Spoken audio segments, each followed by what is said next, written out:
Chautauqua County Executive P.J. Wendell tells us he's concerned for people's safety with the condition of how Chautauqua Lake is this summer. My issue right now is we had an agreement, and that agreement fell through.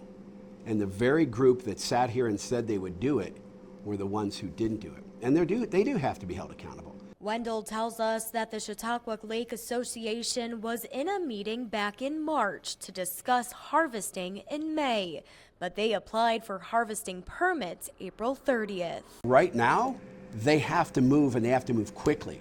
I've talked to people who are avid water skiers who got trapped in the weeds. Somebody had to jump in and help them get out of the weeds. I just spoke with the sheriff today. Do we sit and contemplate of really putting out a warning to people who might want to swim in these areas? The CLA claims they were waiting on the state to hear about the permit process. They told us on April 7th that they thought we should have to get a permit. They didn't give us a jurisdictional determination until 2 weeks later. We applied and all of that. Did that affect how we started up? It affected it slightly.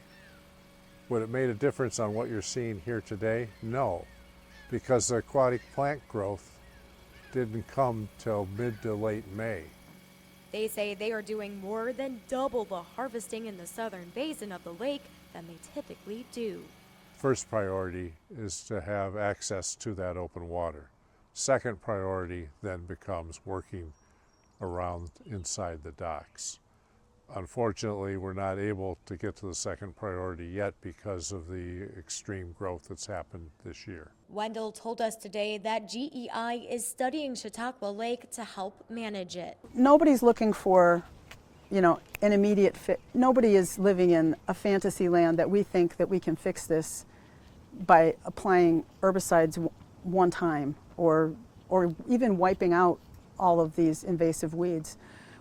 We know we have to do something long term, and we have to do all of these things. Watershed actions, we have to do harvesting, because this is a mess. But all of it needs to be worked on in coordination. Reporting in Chautauqua County, Hope Winter, News 4.